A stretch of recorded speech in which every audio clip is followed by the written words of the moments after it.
Hi guys, welcome to my new blog. तो friends, आज के ब्लॉग में मैं जा रहा हूँ जीवदानी टेम्पल, जो कि आप देख सकते हैं वीडियो के माध्यम से। और ये रहा शानदार नज़ारा जीवदानी टेम्पल से।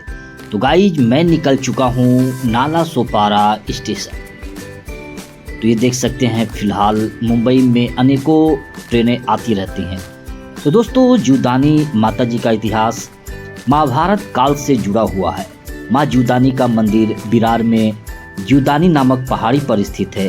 यह पहाड़ विरार का सबसे महत्वपूर्ण स्थल है। यह देवी जीवदानी के अपने एकमात्र मंदिर के लिए पूरे देश में प्रसिद्ध है।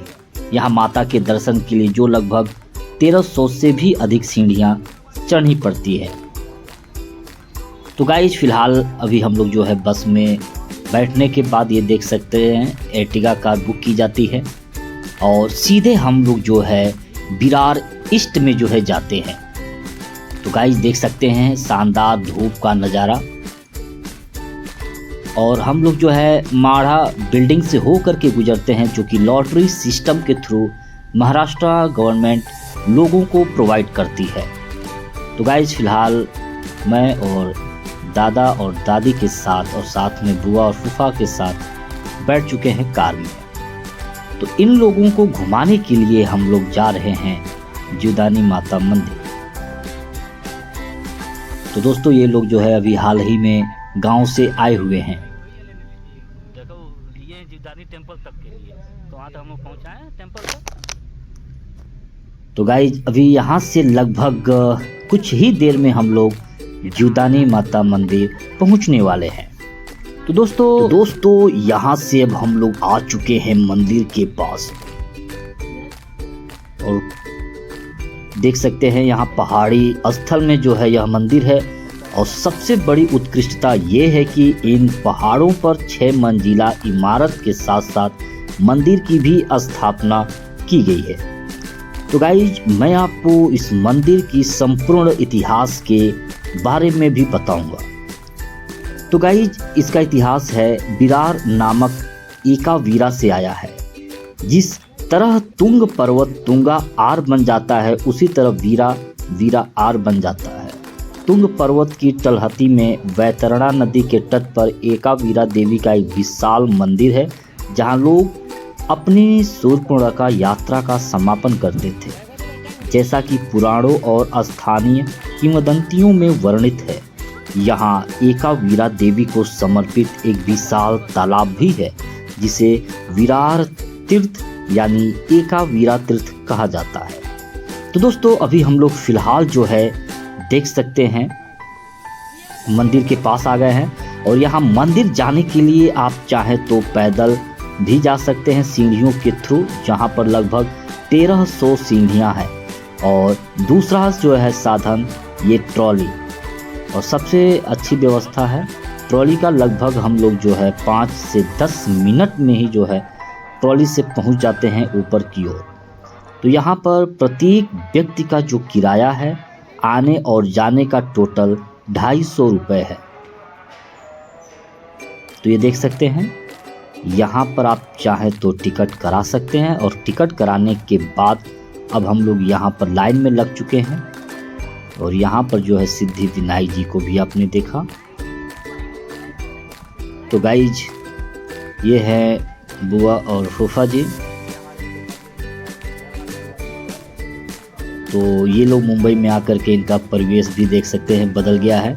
और यह है ट्रॉली, और ये ट्रॉली धीरे धीरे जो है पहाड़ की तरफ बढ़ चली है। तो गाइज, इतिहास यह है कि पास में ही जो है एक पत्थर पर एक खुरदुरी कटी हुई गाय और बछड़े के साथ एक पत्थर भी पाया जाता है, जो गोवर्धन मठ का प्रतीक है, जो अनंत काल या मोक्ष का प्रतीक है। आगे बढ़ने पर एक टीले के पास चट्टान में काटे गए 2 गाय के पैर हैं। जीवदानी देवी की पौराणिक कथा है। अपनी वन यात्रा के दौरान जो है पांडव शूर्पणखा आए।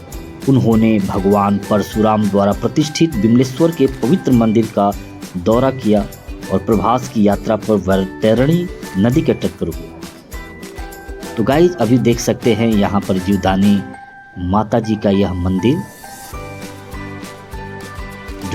तो दोस्तों आप इस वीडियो के माध्यम से आप जीवदानी माता जी का दर्शन कर सकते हैं। और ये हमारी दादी जी, और पूजा पाठ हो चुका है और हम लोग थोड़ा और ऊपर सीढ़ियों के माध्यम से जाते हैं। तो गाइस यहाँ से आप देख सकते हैं पूरा विरार काफ़ी शानदार। तो गाइस आते हैं हम लोग जो है इतिहास में। तो इतिहास यह है, उन्होंने जो है एकावीरा की पूजा की, जो पांडव थे, और शांति और उदात्त प्रवृत्ति को देखकर पास के पहाड़ों में गुफाएं बनाने का निर्णय लिया। उन्होंने पास की पहाड़ियों पर ऐसा किया और एक गुफा में एक वीरा देवी के योगलिंग को स्थापित किया और उसकी पूजा की। उन्होंने उसे भगवती जीवन धानी अर्थात जीवन का वास्तविक धन है कहा। ऐसा करते समय पांडवों ने साधुओं के लिए सीर गांव से लगभग 1 मील दूर छोटी गुफाओं का एक समूह भी बनाया, जिसे अब पांडव डोंगरी के रूप में जानते हैं। तो गाइस यह देख सकते हैं सामने मूर्ति, और यहाँ मन्नत है कि अगर आप जो है कुछ मांगते हैं देवी जी से तो यहाँ पर आपको सिक्का चिपकाना पड़ता है। तो लोग यहाँ पर जो है उस हिसाब से सिक्का चिपका रहे हैं। फिलहाल अगर नहीं भी चिपकता है तो आप जो है सिक्के को आप नीचे दान पेटी में डाल सकते हैं। तो गाइस कुछ लोगों का देख सकते हैं यहाँ पर सिक्का चिपका हुआ है।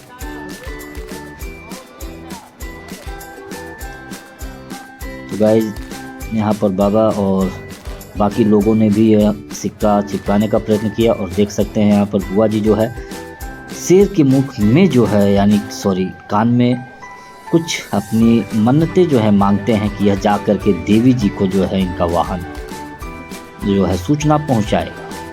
तो गाइस जब हम लोग आते हैं नेक्स्ट मंदिर घूम लेते हैं, और ये देख सकते हैं यहाँ पर हेलीपैड भी है।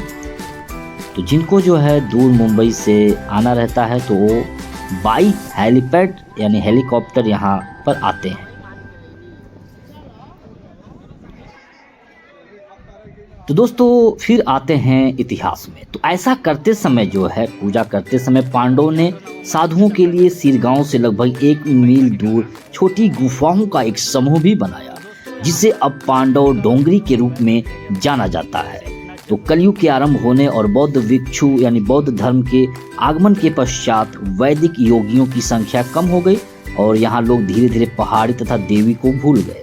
जगत गुरु शंकराचार्य के आगमन के समय विरार में एक महार और जो गांव के मवेशियों को चराया करते थे, वह जगत गुरु शंकराचार्य पद्मनाभ स्वामी के दर्शन के लिए निर्मल मंदिर आए तथा उनसे आशीर्वाद मांगा कि वे उन्हें अपने प्रिय कुल देवता के दर्शन करा सके। महार की भक्ति से जगत गुरु प्रसन्न हुए और उन्हें सलाह दी कि वे जीवधानी की तलहटी में गौ माता की सेवा करें तथा उचित समय पर उन्हें अपनी देवी के दर्शन होंगे तथा गोलोक की प्राप्ति होगी। तो ये देख सकते हैं वही गाय और बछड़े का यह संकेत है, जहाँ पर गौ पूजा भी यहाँ पर की जाती है।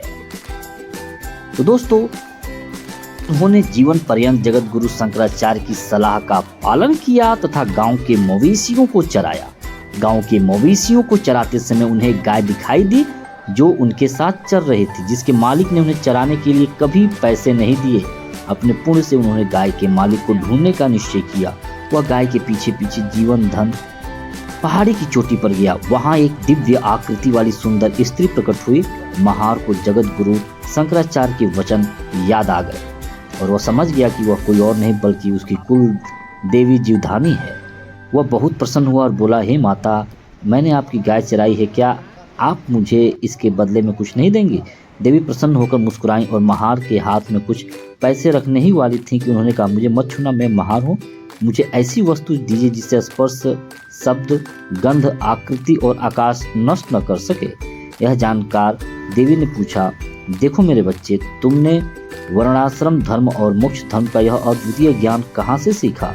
इस पर महार ने कहा, जगत गुरु शंकराचार्य की कृपा से ही।